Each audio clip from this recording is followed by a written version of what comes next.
بسم اللہ الرحمن الرحیم۔ السلام علیکم ناظرین، آج کی ویڈیو میں ہم ایسی شخصیت کا تذکرہ کرنے جا رہے ہیں جس نے برصغیر میں انگریزوں کے خلاف بہادری سے جنگ لڑی، جسے دشمن بھی شیر میسور کے نام سے یاد کرتے ہیں۔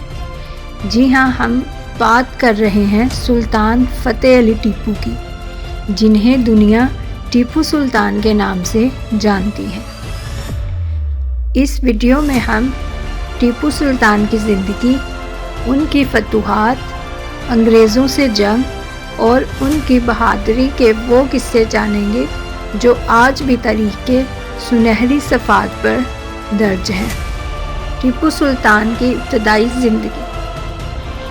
ٹیپو سلطان 20 نومبر 1751 میں جنوبی ہندوستان میں پیدا ہوئے۔ وہ سلطان حیدر علی کے بیٹے تھے، جو خود ایک بہادر جرنیل اور میسور کے حکمران تھے۔ ٹیپو سلطان کا پورا نام سلطان فتح علی ٹیپو تھا، اور وہ بچپن ہی سے ذہین، بہادر اور جنگی فنون میں ماہر تھے۔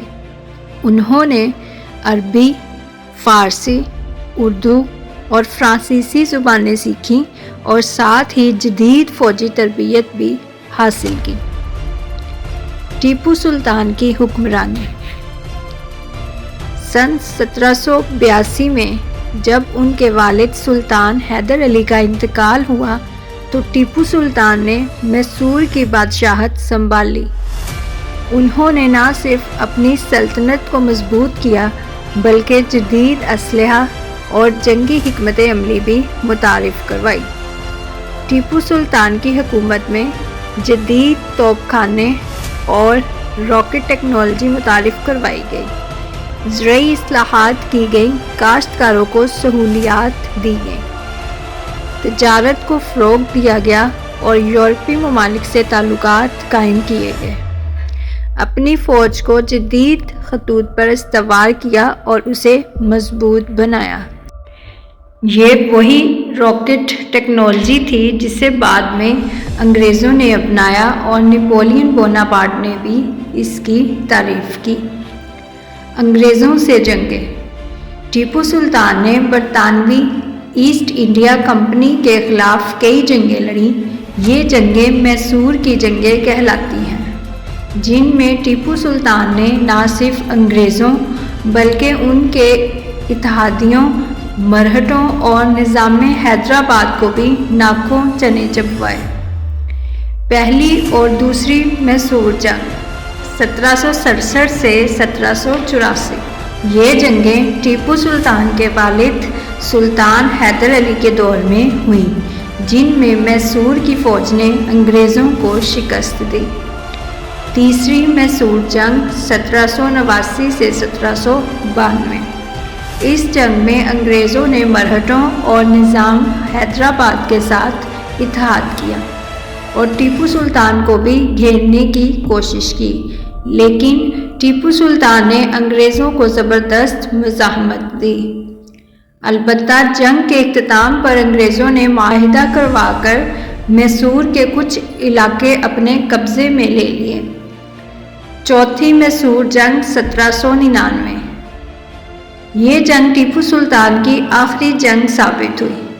برطانوی جنرل لارڈ ولزلی نے ایک بہت بڑی فوج کے ساتھ میسور پر حملہ کیا۔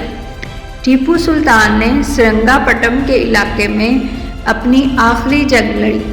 جب دشمنوں نے قلعے میں داخل ہونے کی کوشش کی تو ٹیپو سلطان نے کہا، شیر کی ایک دن کی زندگی گیدڑ کی 100 سالہ زندگی سے بہتر ہے۔ ٹیپو سلطان اپنی تلوار کے ساتھ میدان جنگ میں بہادری سے لڑے، لیکن دشمنوں کی تعداد زیادہ تھی۔ آخرکار 4 مئی 1799 کو سرنگا پٹم کے علاقے میں انہوں نے جام شہادت نوش کی۔ ٹیپو سلطان کی بہادری اور کارنامے۔ جدید فوجی ہتھیار اور راکٹ ٹیکنالوجی۔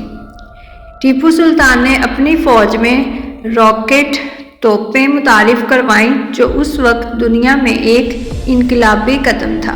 یورپی طاقتوں سے تعلقات۔ انہوں نے فرانس، ترکی اور ایران جیسے ممالک سے تعلقات قائم کیے تاکہ انگریزوں کے خلاف ایک مضبوط اتحاد بنایا جا سکے۔ زرعی اور تجارتی اصلاحات۔ ٹیپو سلطان نے اپنی ریاست میں زراعت کو فروغ دیا، کسانوں کو سہولیات فراہم کی اور تجارت کو ترقی دی۔ خود کفیل معیشت۔ انہوں نے مقامی صنعتوں کو فروغ دیا اور میسور کو ایک خود کفیل ریاست بنایا تاکہ انگریزوں پر انحصار نہ کرنا پڑے۔ انگریزوں کی سب سے بڑی رکاوٹ۔ برصغیر میں انگریزوں کے اقتدار کو روکنے میں سب سے بڑی دیوار ٹیپو سلطان تھے۔ انگریز اس وقت تک پورے ہندوستان پر قبضہ نہیں کر سکے جب تک ٹیپو سلطان زندہ رہے۔